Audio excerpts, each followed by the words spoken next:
আসসালামু আলাইকুম, সবাইকে ওয়েলকাম করছি আরএস ডেইলি ব্লগে। চলুন আজকের ভিডিওটা শুরু করি। আজকে প্রথমবারের মতো শাশুড়ি মার সাথে দেখা করতে যাচ্ছি। জানি না কপালে কি আছে, বিয়ের পরে প্রথম শাশুড়ির সাথে দেখা করতে যাব, তাও হচ্ছে এয়ারপোর্টে। আমার শাশুড়ি হচ্ছে হজে যাচ্ছেন উমরা পালন করার জন্য। এখন আপনাদের অনেকের মনেই প্রশ্ন জাগতে পারে যে এয়ারপোর্টে কেন প্রথমবারের মতো দেখা করতে যাচ্ছি, তাহলে কি বিয়ের পর শাশুড়ির সাথে দেখা হয়নি? না, তাহলে এই উত্তর হচ্ছে আমাদের সম্পর্কটা হচ্ছে রিলেশনশিপের, যার কারণে এখনও ওইভাবে শ্বশুরবাড়ির কারোর সাথে পরিচয় হয়নি। তবে এখন আস্তে আস্তে পরিচয় শুরু হচ্ছে, শাশুড়িকে দিয়ে হচ্ছে শুরু। এরপর ইনশাআল্লাহ সব কিছু ঠিক থাকলে অবশ্যই শ্বশুরবাড়ির সবার সাথে যোগাযোগ হবে। আমার বাসা থেকে এয়ারপোর্ট যেতে হচ্ছে বাসেও যাওয়া যায়, সিএনজিতেও যাওয়া যায়। তো বাসে করে এসে এখন সিএনজিতে করে হচ্ছে এয়ারপোর্টে ঢুকতেছি। আমার হাতে একটা কার্টুন আছে, কার্টুনের মধ্যে হচ্ছে আমার হাজব্যান্ডের জন্য কিছু ইম্পর্ট্যান্ট জিনিস আর তার পছন্দের হাঁসের মাংস এগুলো রান্না করে দিয়েছি। জানি না আমার শাশুড়ি ওখানে গিয়ে পৌঁছানোর পর এইটা ঠিক থাকে কিনা, কেননা ওখানে যেতে আমার শাশুড়ির কতক্ষণ লাগে সেটা আমি ঠিকঠাক মতো জানি না। তারপরেও এত কষ্ট করে সব কিছু মিলিয়ে তার পছন্দ অনুযায়ী হাঁসের মাংস রান্না করে দেওয়ার চেষ্টা করেছি। এখন যদি তার কিসমতে থাকে, তার যদি নিয়তিতে থাকে এটা খাওয়ার, তাহলে তো সে অবশ্যই পাবে। আমি দোয়া করি যেন ততক্ষণ পর্যন্ত এটা ঠিকঠাক থাকে।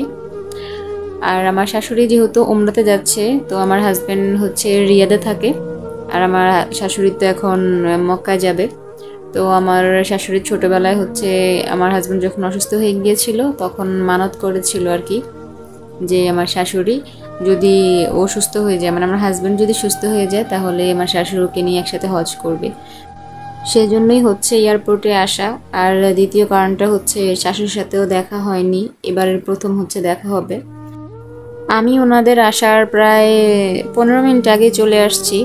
এসে হচ্ছে এখানে বসছি। ওয়েদার আজকে প্রচণ্ড খারাপ, বৃষ্টি হচ্ছে। আর আপনারা দেখলেই বুঝবেন আকাশের কি একটা অবস্থা। বৃষ্টি কোনো আজকে কমাকমির মধ্যে নেই, বৃষ্টি হচ্ছে তো হচ্ছেই।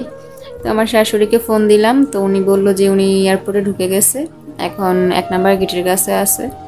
তো যেহেতু আগে থেকে পরিচয় নেই বা দেখি নেই, সেজন্য হচ্ছে খুঁজতে একটু প্রবলেম হয়েছে। এই তো এই যে খুঁজে পেলাম।